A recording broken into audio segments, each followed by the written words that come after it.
نحمده ونصلي على رسوله الكريم اما بعد فاعوذ بالله من الشيطان الرجيم بسم الله الرحمن الرحيم رب اشرح لي صدري ويسر لي امري واحلل عقدة من لساني يفقهوا قولي يا ايها الذين آمنوا كتب عليكم الصيام كما كتب على الذين من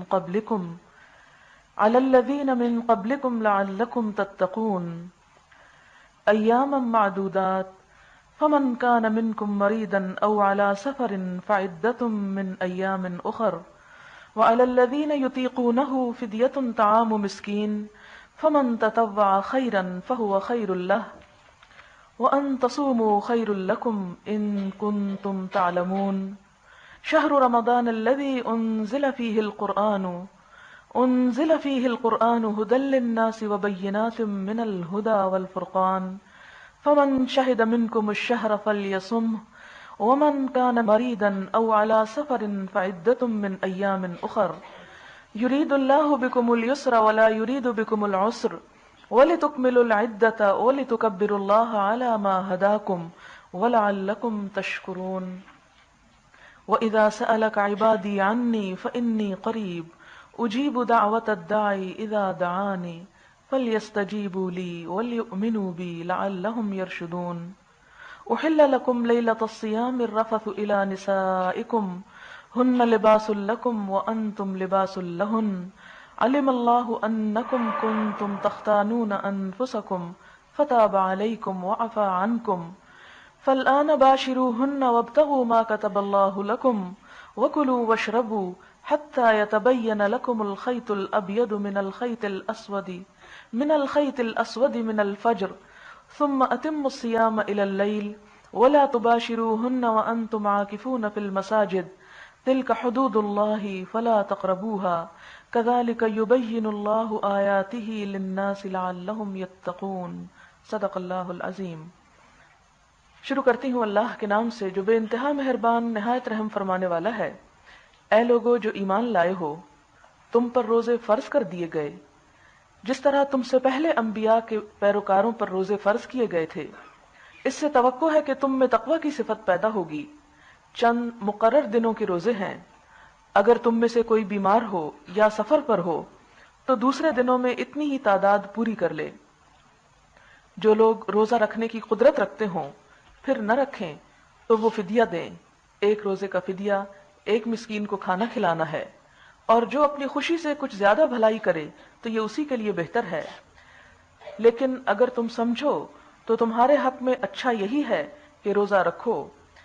رمضان وہ مہینہ ہے جس میں قرآن نازل کیا گیا، جو انسانوں کے لیے سراسر ہدایت ہے اور ایسی واضح تعلیمات پر مشتمل ہے جو راہ راست دکھانے والی اور حق و باطل کا فرق کھول کر رکھ دینے والی ہیں۔ لہٰذا اب سے جو شخص اس مہینے کو پائے اس کو لازم ہے کہ اس پورے مہینے کے روزے رکھے، اور جو کوئی مریض ہو یا سفر پر ہو تو وہ دوسرے دنوں میں روزوں کی تعداد پوری کر لے۔ اللہ تمہارے ساتھ نرمی کرنا چاہتا ہے، سختی کرنا نہیں چاہتا۔ اس لیے یہ طریقہ تمہیں بتایا جا رہا ہے تاکہ تم روزوں کی تعداد پوری کر سکو، اور جس ہدایت سے اللہ نے تمہیں سرفراز کیا ہے اس پر اللہ کی کبریائی کا اظہار اور اعتراف کرو اور شکر گزار بنو۔ اور اے نبی صلی اللہ علیہ وسلم، میرے بندے اگر تم سے میرے متعلق پوچھیں تو انہیں بتا دو کہ میں ان سے قریب ہی ہوں۔ پکارنے والا جب مجھے پکارتا ہے میں اس کی پکار سنتا اور جواب دیتا ہوں۔ لہٰذا انہیں چاہیے کہ میری دعوت پر لبیک کہیں اور مجھ پر ایمان لائیں۔ یہ بات تم انہیں سنا دو، شاید کہ وہ راہ راست پالیں۔ تمہارے لیے روزوں کے زمانے میں راتوں کو اپنی بیویوں کے پاس جانا حلال کر دیا گیا ہے۔ وہ تمہارے لیے لباس ہیں اور تم ان کے لیے۔ اللہ کو معلوم ہو گیا کہ تم لوگ چپ کے اپنے آپ سے خیانت کر رہے تھے، مگر اس نے تمہارا قصور معاف کر دیا اور تم سے درگزر فرمایا۔ اب تم اپنی بیویوں کے ساتھ شب باشی کرو اور جو لطف اللہ نے تمہارے لیے جائز کر دیا ہے اسے حاصل کرو۔ نیز راتوں کو کھاؤ پیو یہاں تک کہ تم کو سیاہی شب کی دھاری سے سفیدہ صبح کی دھاری نمایاں نظر آ جائے۔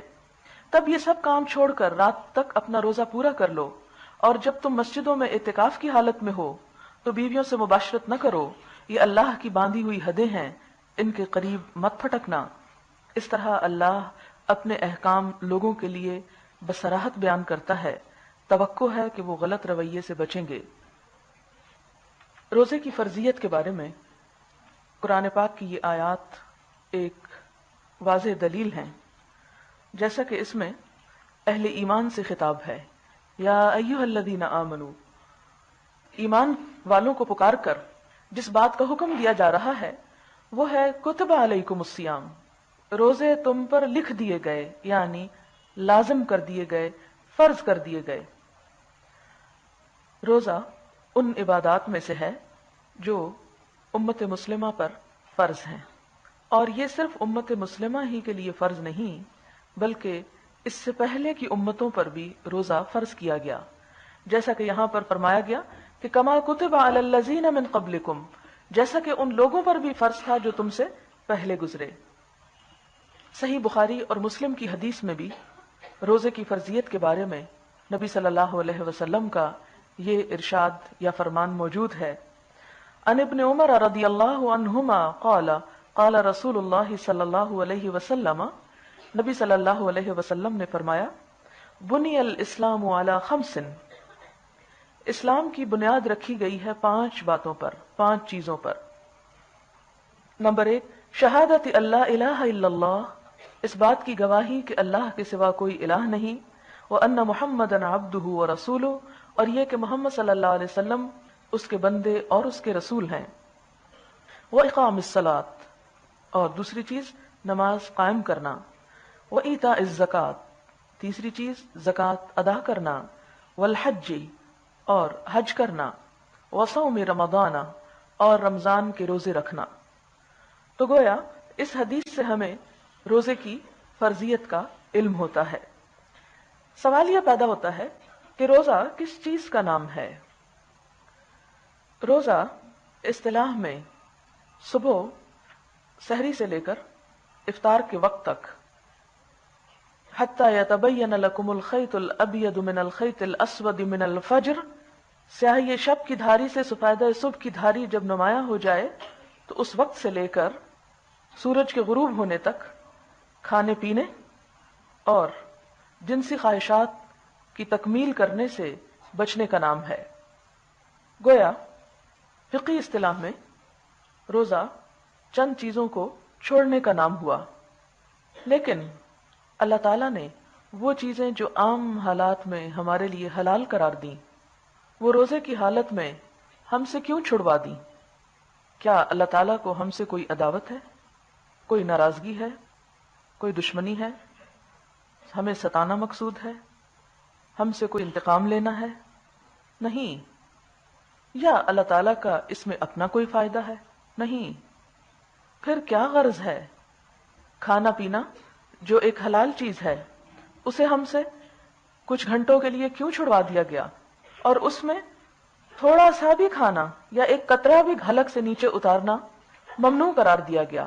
آخر کیوں؟ اس کا فائدہ کس کو ہے؟ انسان ہی کے لیے۔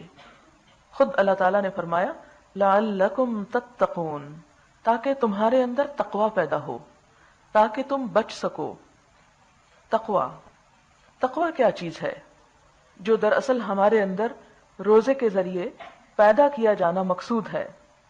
تقوی جیسا کہ آپ جانتے ہیں اس احساس، اس جذبے، اس قوت کا نام ہے جو انسان کے اندر بھلائی کی محبت اور شر سے بچنے کی قوت پیدا کرتی ہے، جس کے